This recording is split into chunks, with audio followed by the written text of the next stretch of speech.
2026 is going to be an awesome year. We got some pretty cool stuff coming up. First off, we got Foundations of Recovery. This is our flagship program. We're starting it in January. This is for anyone, man, woman, or couple who wants to come and reclaim their heart from shame, trauma, and betrayal. We start off with an education on all sorts of principles, give you the common language. We feed you from a fire hose in terms of all things recovery. It is such a great start to recovery. And we get at the roots of things, Tyler. This isn't like any other program. Like, this is our healing journey in process, and Foundations is where we begin. If you look at the value that you're getting there to kick off a good recovery with all of the right education, all of the right language, and a team to get you started while also being directed by Brannon and myself through the whole process, what a deal. So if you're interested, if you're struggling, if you've been wanting to do something for a long time, jump into this. This only comes around every so often, and we would love to have you there. Click the link in the description to sign up for it. And to make it even sweeter, we're also including a raffle for a free pass to the Radiant Dawn retreat. Anyone who signs up for Foundations will be added to the raffle for that free Radiant Dawn pass. If you're a man and you sign up for Foundations, your name still gets entered, and you can give that pass away if you win it to any woman that you want to. So what you're saying, Tyler, is if you sign up and participate in Foundations, you could possibly go to Radiant Dawn for free? That's exactly what I'm saying, which is crazy because Foundations by itself is already an insane value. Man, I sound so salesy. But it actually is awesome. So come to Foundations. And even if you don't come to Foundations, sign up for Radiant Dawn. It's beyond therapy, the best healing experiences that you can have. Click the link below and come join us. How do I navigate grief and loss and recovery at the same time? Welcome to the Real Talk Recovery Podcast with the Therapy Brothers. We're brothers, we're therapists, and we know recovery. Bring your stories, your questions, your successes with real recovery.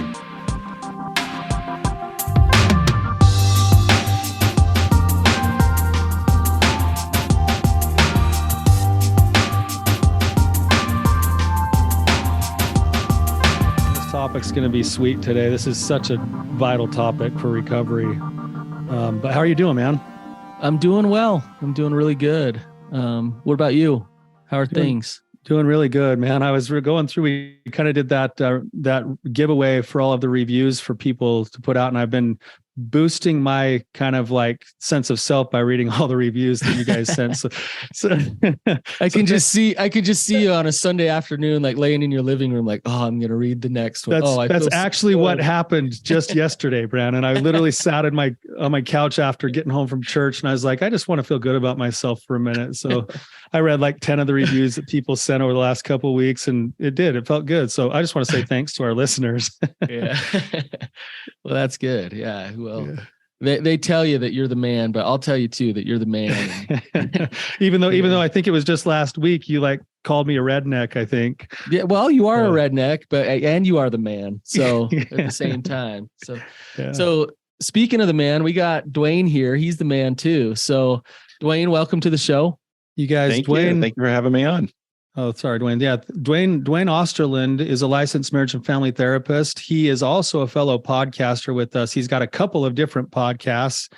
One's called Helping Couples Heal, and the other one that he's actually part of the network with us on, with the Sober Powered Media Network, is the Addicted Mind podcast. And he has all sorts of awesome stuff that he brings on with guests, all different kinds of science, different angles on how to work in a real recovery here. And so we're really lucky to have you with us, Dwayne. Thank you. Yeah. I think we have a lot in common with you, Dwayne. You're a podcaster, you're a therapist, you have your personal experience. I just love watching what you're doing. And I think your knowledge and experience and expertise goes right in alignment with what we need here on our show. So I'm really glad that you're here. So Thanks. I'm excited to be on. I love you guys as well. And you guys are doing such amazing work. So I'm excited to be a part of it with you guys. Yeah. So if you could give us a little background, like tell us a little bit about your story, maybe your story of recovery, and just kind of give us some context as to who you are. Dwayne, if you could. Sure. Wow. Who I am. That's a big question. Not a full autobiography. Yeah. I think for me, I started in recovery pretty early. I ended up in rehab when I was about 17 years old. Struggled with a lot of depression and anxiety and alcohol use. And so I was lucky enough. I always consider myself one of the lucky ones in the sense that I had a lot of support around me. So when I finally did need help and support, I was able to get it. And so I was able to get into a rehab and get some skills that I needed at that young age that I didn't have. And also I think I think about the kids today and with the opioid crisis, and I'm like so thankful that I didn't grow up in that time, because I think I would have been there. And so for me, I just feel incredibly blessed that it didn't end up that way, and that I was able to get the help and support at 17, and I guess get the skills for my young brain to be able to stay away from that stuff and grow and mature, and then be able to be where I'm at today, which I'm just incredibly thankful for. And I didn't really, that was my first part of my life. And then as I got older, I went to school and I got into, my bachelor's degree was in radio, television, and film. And I did that for about 10 years and enjoyed it in certain ways. I thought it was what I really, I thought this is what I'm going to do. I'm going to work in the arts and do all this stuff. And really, I didn't like it very much. And one day, I was working on a set, and I tripped over some cable that they had laid for lights or whatever. I broke my leg, couldn't work, and I was on disability. And I was able to go to. I'm a pretty driven person, so I like to do a lot of stuff. And it was right in the middle of summer, and I said, I've always been interested in psychology. Let me go check this out. And so I went to the university near me and met with this man. His name is Vince. He's passed away since then. And he said, I think you'd be good at this. And I have a 6-week course that you could be a part of and take this class. And I said, I don't know if I'm going to do that or not. And then I did. And I just really fell in love with it. And it really became a second career for me, working in this field, working in addiction and doing that. And I had my own history with it. So it just felt like a fit, and it really fascinated me. And so here I am, doing licensed marriage and family therapist and podcaster on addiction. And I love this work, and I love doing it. It's always awesome to hear a story of going from like media or TV or any other field to how people find becoming a therapist. And I think yours is no different. It's an awesome story. And I know that there's another kind of part to that story that we wanted to maybe talk with you about in the context of a good recovery as well, because you have elements of both of these things. But Dwayne, you've got your own personal sort of a like life experience with grief on top of being a therapist and dealing probably on a daily basis in some form with grief in your office with your clients. And today we wanted to talk a little bit about understanding and processing how the grieving process plays into the process of working a solid and honest recovery. Yeah, definitely. And I'm glad you bring that up. Yeah. So part of the story is when this is almost about 14 years ago, when me and my wife decided to start a family. We had our first pregnancy, and we're very excited, and we're really, looking forward to this part of the journey. And unfortunately, we lost our first child. And I know it's hard to talk about losing a child or child grief. It's even hard to ask the question. I know it can be like uncomfortable to even talk about it. But yeah, unfortunately, her name was Audrey. Unfortunately, she was born just a little bit early. And due to some complications, she was with us for just about a week. And unfortunately, she didn't make it. She didn't,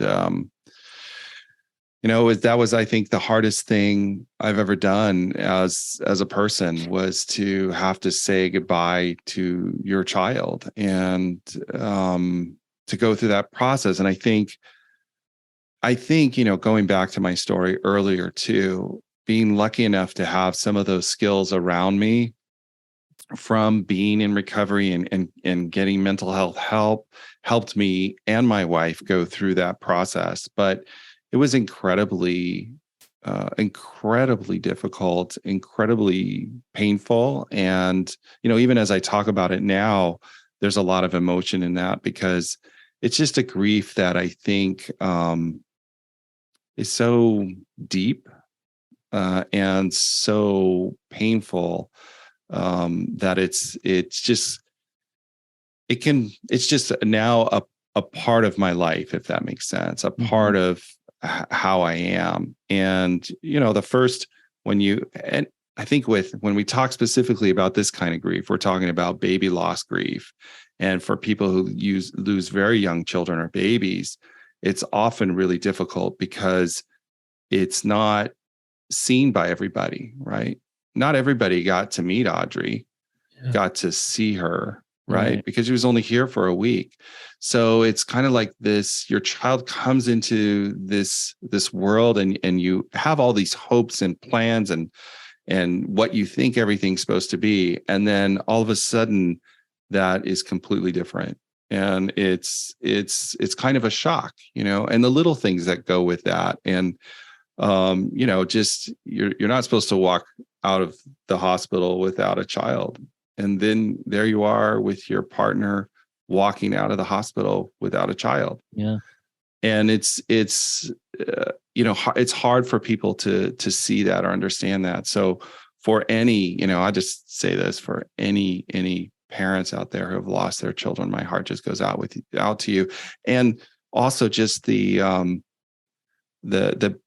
baby loss piece is, for parents who go through that, I just want to say, I see you, and other parents out there see you as well. And so going into, I know that can be really heavy and a hard topic, but part of the process that really helped us was there was a chaplain at this hospital. She was amazing. I don't know how we would have gotten through this without her. Yet, and all she did, her specialty was just working with parents who lost children. I don't know how a person is called to that, because the grief is so intense. And but what she did is she put us with other parents who had lost their babies, and together we did this journey. And they've become lifelong friends to me, where we are bonded in a way that I don't think you get very little of, but it was through that group that we survived that. Wow. If that makes sense, because we could all relate to this grief together.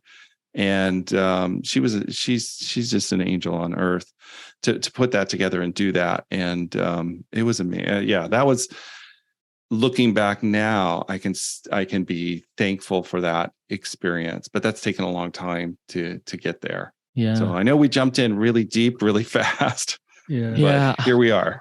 I want to back up a little, Dwayne. As you're talking about this, like the pain and the grief that you experienced was so deep and so unique in many ways, that what a blessing to have other people who had experienced similar things to be able to provide that empathy and processing that pain with them. But I want to ask you, it's really fascinating to me. You went to rehab at such a young age. And I imagine, if addiction is there, then you got really good at numbing out pain at a really young age. And so then you went to treatment. I imagine there was sobriety between, the young age you went to treatment and getting married and having this baby. Was there any part of you that really wanted to numb it out when the grief came, when it was just like, you know what, like, or were you solid enough then with the tools to be able to deal with the pain as it came? For me, and this addictive process is like, I think for me, because I got help very early in my process, it was like I was right on the edge of moving into full-blown addiction and being a person who's like, this is problematic use. And I was right there. So for me, I think it had given me a lot of skills that I had been able to practice to try and be present. But the reality is, for me, the grief was so intense. I really don't remember the year after. I know that sounds kind of strange, but somehow we just moved along. I think at times there were ways in which, you didn't want to cope in the most healthy way. But at the same time, it never pushed me back to that addictive process, and I'm thankful for that in a capacity that I didn't feel that was destructive. If that makes sense.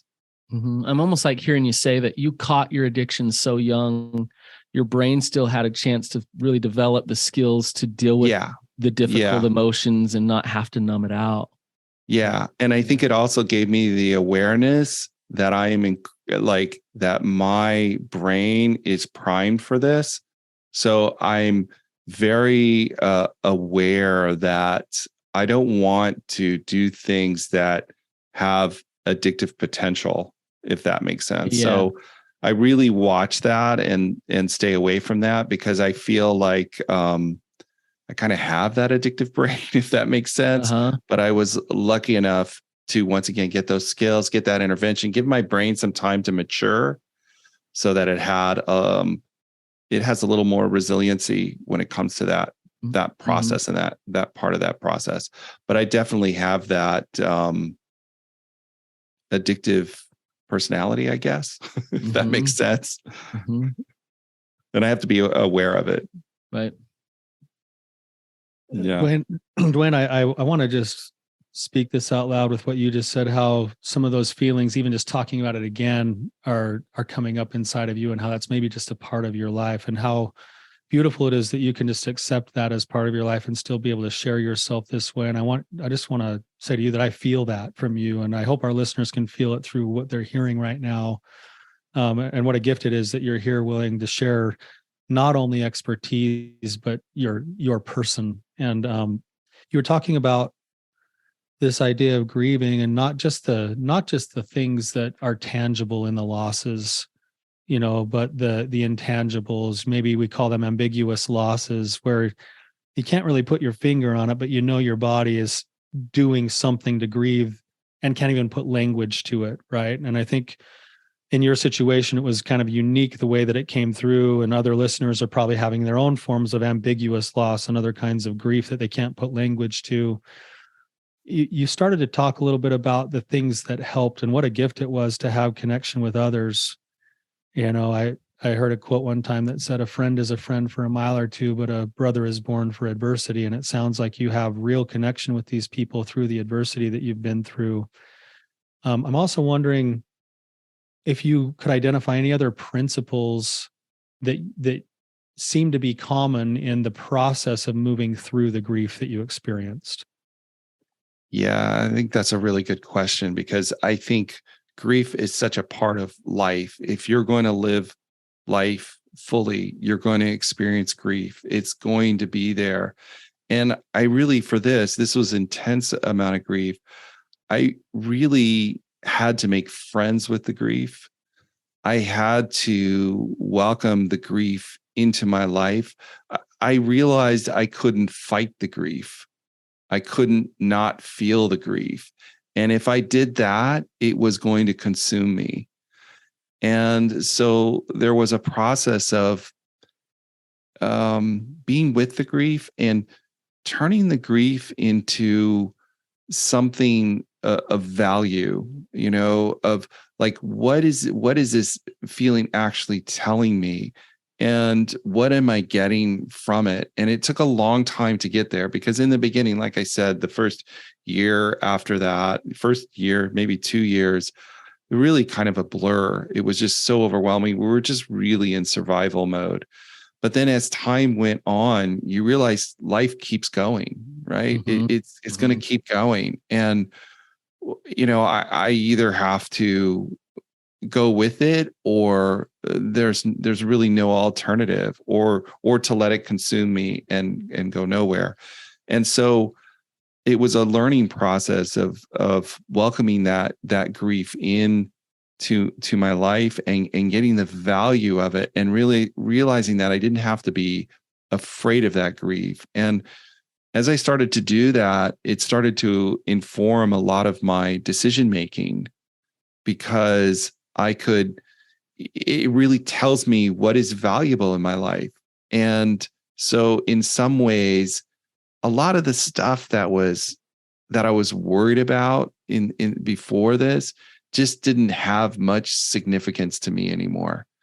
And it was by being with the grief, like starting to see that, and then starting to really say, what is actually really meaningful to me? What do I want to do? And I guess, taking that and saying, Audrey didn't get a life to live, right? She didn't get that. And so in a way,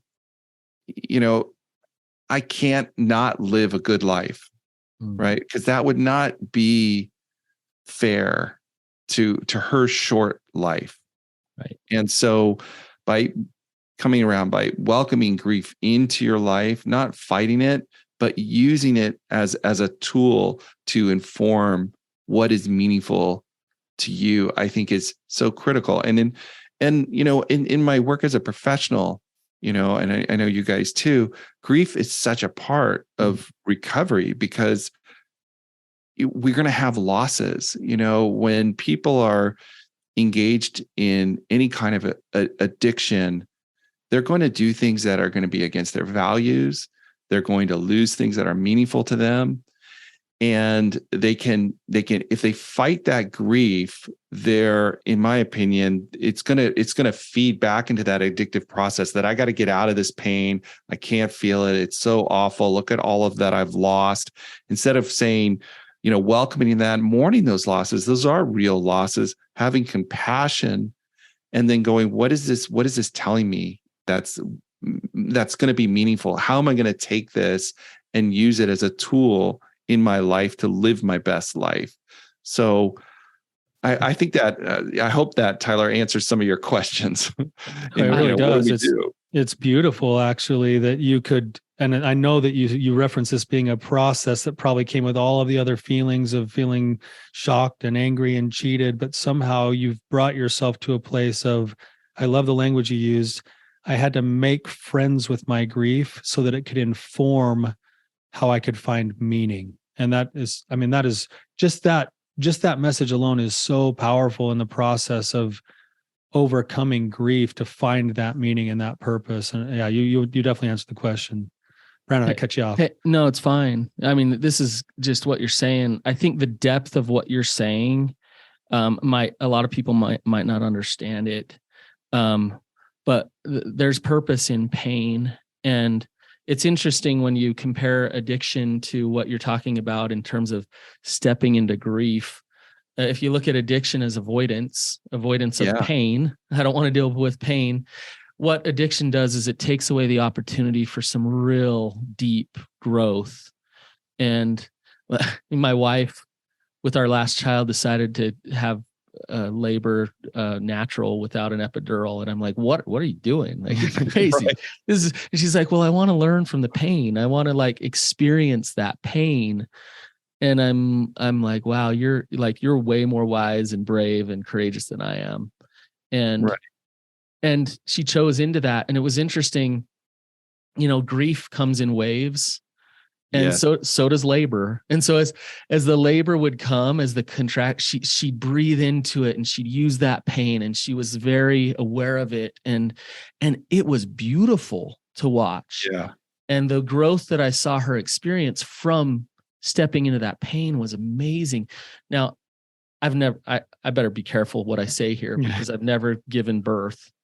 But I imagine grief, especially loss of a child, is exponentially even more painful than that. And it's very different pain. But the principle is the same, right, Dwayne, of like experiencing life, stepping into this, gaining that wisdom. And that's what I hear you talking about. And that's the opposite of addiction. Right? Yeah. Yeah. And I also want to say, this has been an ongoing journey too. I want to be clear that this is still a process. And what is interesting is sometimes, like you said, it comes in waves. It's sometimes really unexpected of where you're going to see it. Sometimes I remember watching, there's that Disney cartoon, I think it's called Tangled. Mm-hmm. And, they lose their daughter, she gets taken away. Right. Mm-hmm. But at the end, they get reunited. Right. And I'm watching that and I'm like, that doesn't happen for me. Yeah. And it's like those kind of strange things, like that's not going to happen. Right. And watching this cartoon, this Disney cartoon, and being reminded of that, and then embracing it too, so it's like, well, yeah, that is what that is. And, we have two beautiful kids now. And, it's, when I see them, it's like, I want to hold on to them so tight. And part of that too is like on the other side of it, it's like maybe sometimes I'm a little more protective. Sometimes I'm a little like less risk averse because I'm like, I understand death is there and it doesn't, there's no guarantee. There's no, there isn't. And so also getting comfortable with that too, and managing that. Right. Managing that and balancing that out. And so it's a process. And I would say to everybody out there who's going through some kind of grief, no matter how small it is or big it is or whatever, is giving themselves the space to do that, to walk through it and embrace it, and giving themselves permission to do that. And that it's a journey, that it's going to keep coming up and it's going to keep coming back. And each time, getting that piece of information you need from it and being able to do something with it. Dwayne, would you, Tyler, do you have a question? I don't want to cut you. Go ahead, Brannon. Would you say that, I mean, obviously self-harm is not good. Like we don't want to go out and create pain for ourselves, but would you say that stepping into pain is an important like skill? You talk about skills that you learned when you were young, that's an important skill to gain in order to maintain long-term sobriety and recovery. Yeah, absolutely. And I think, you don't have to worry. Pain's going to show up. If you're going to live, pain's going to be here. You don't have to go create it. You don't have to go create it. It's, if you're going to live life, you're going to have loss. And so I think it's understanding that. I think for me, one of the big things that really helped me with this is just the practice of mindfulness. Mm-hmm. And I did a lot of mindfulness work and meditation, which has really helped me sit. And in some ways, at times, that was about, I needed that because I just needed to survive, right? I just needed to get through. And so I could lean on meditation as part of that. And one of the, when I got introduced to Jon Kabat-Zinn. I'm sure you guys have heard of him. He's all over the place. He's the mindfulness guru. But I remember back in the day when, you got him on CDs and, they don't have that anymore. But, I got the CDs and would do his meditations.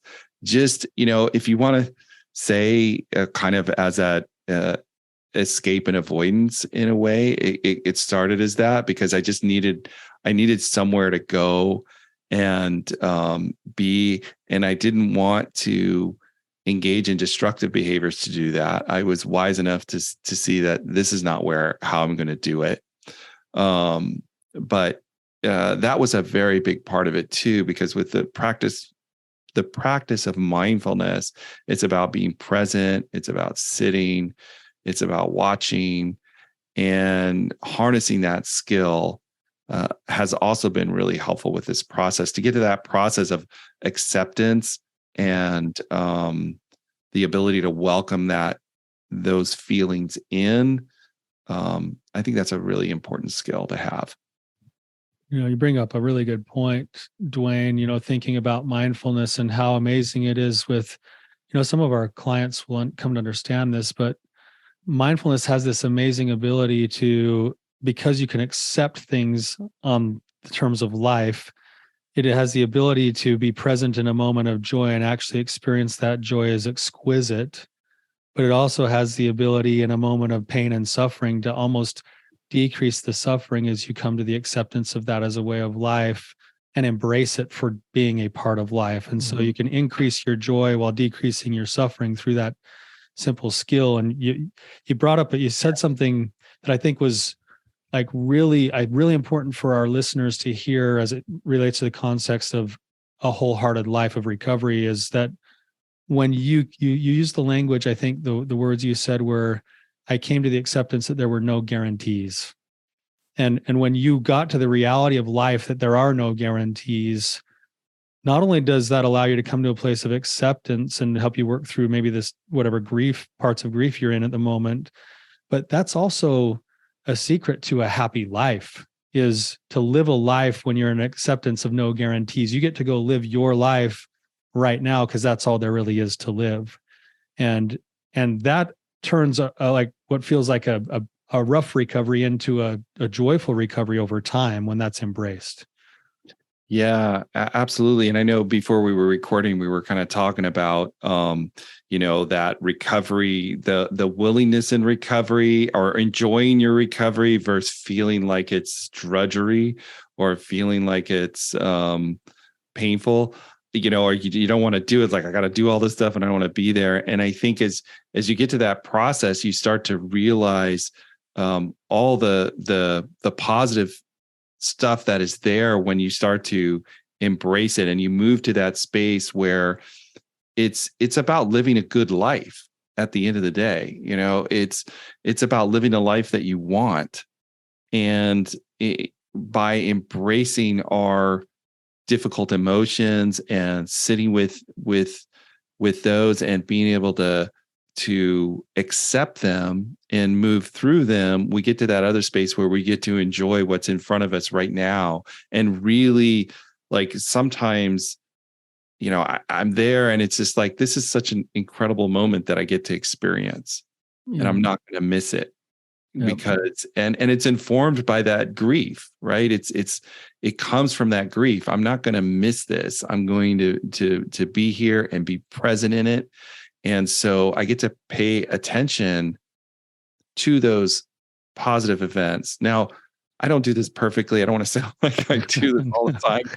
I'm also a human being, and sometimes people get the better of me, But, generally speaking, I feel like this has really helped me live a life that I like being in. It's interesting. I worked hospice for a while and I learned a lot about grief, and grief, the emotion is painful. And a lot of times people just think of grief as ouch, somebody died that I loved and now I'm grieving. That's painful, but grief, the process, is actually just about acceptance. And we grieve all day, every day. You can grieve. We all three of us work with betrayal. There's a process for the partner of grief, right? Agreed. Yeah, and all these principles that you're talking about, Dwayne, apply to that process for that partner of stepping into that pain, coming to some acceptance. All of those same things. And you could apply this to all kinds of parts of life. Faith crisis, like you're grieving, coming to terms with changing that part of your life, or I could go on and on. But when you start to learn how to grieve, then the pain and the difficulty that comes in actually any pain can be turned into a blessing and be turned into growth. And it's awesome. It's awesome when you start to look at life that way, because then you become resilient to fighting against it, fighting against life. Right. And I think that's a process that evolves over time. Like, I think sometimes we can talk about, you got to be friends with your grief and you're just going to do it.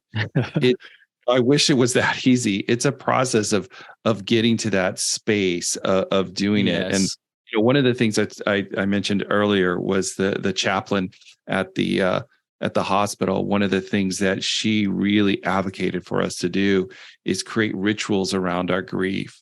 So she had a lot of events of like doing little things, like even at the hospital, they would have a yearly Christmas grief ceremony where you could acknowledge your grief and let it go.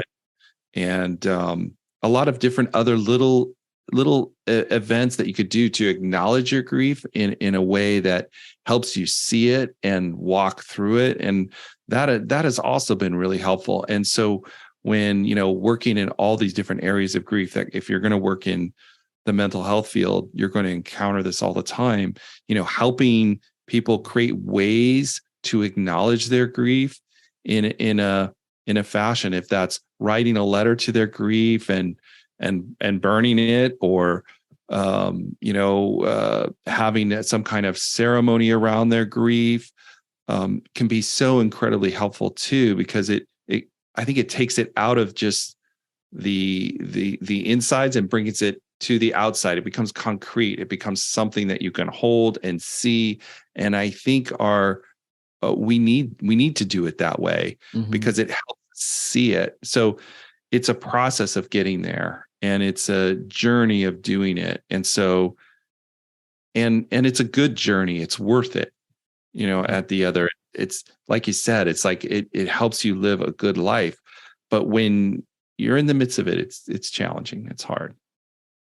We in our treatment, like in our groups, I sometimes give a challenge. We talk about this idea of ambiguous loss, say in the betrayal trauma group, and we give them an assignment where they have to artistically kind of create a picture of their ambiguous losses, and it stretches them to like have to put into context in something tangible what they've been feeling, and it really stretches them. But what ends up happening is exactly that very thing you're talking about, where it almost validates the story and makes them feel like, and there's something we know about emotions, that when an emotion can become validated, it doesn't have to be so loud. And so it kind of lets those things move through you. And that principle, I think you brought up, that ritualization of giving your grief a platform, a story, validation, is actually a really powerful way of helping to continuously move through it. Yeah. And I think you bring up a good point when you say ambiguous grief, because you can look at my grief and it's there. Like, we have this event that happened that everybody can acknowledge. And when you have that kind of ambiguous grief where there's some kind of like loss, especially around betrayal trauma, it's not concrete. It's sometimes it takes time to actually see it as grief and acknowledge that this is actually a loss. Like, I've actually experienced a loss here. So I think that also goes into the different nuances of how we experience grief and loss. And I think that's a really important part, because it becomes hard to define sometimes in some of these other areas, to say I actually lost something here. I lost what I thought I should have. I lost what I thought I had. I lost my reality. I lost my future, and I've got to make that known to myself, and also I think to others who can understand. Safe other people have to know that grief too. Well, it comes back to the principles that you've kind of shared with us, Dwayne, in terms of, you got a support system, so you were able to process that and get validation and connect to other people.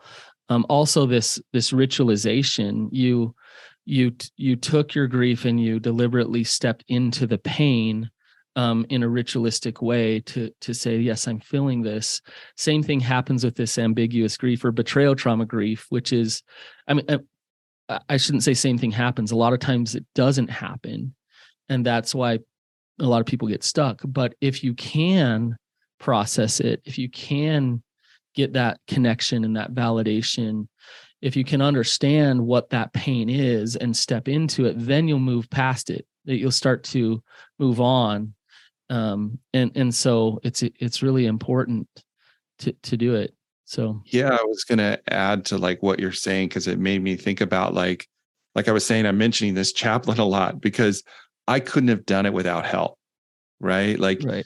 you need others to help guide you through that. Like I was helped through this process, right? I didn't do it all on my own. And so these other people could help me do that process. And that's why we need to find community that can help us walk through it, help us maybe give us suggestions on how to do it. Because sometimes when we're so lost in it, we don't even know where to go. We don't even know where to look. We don't, right.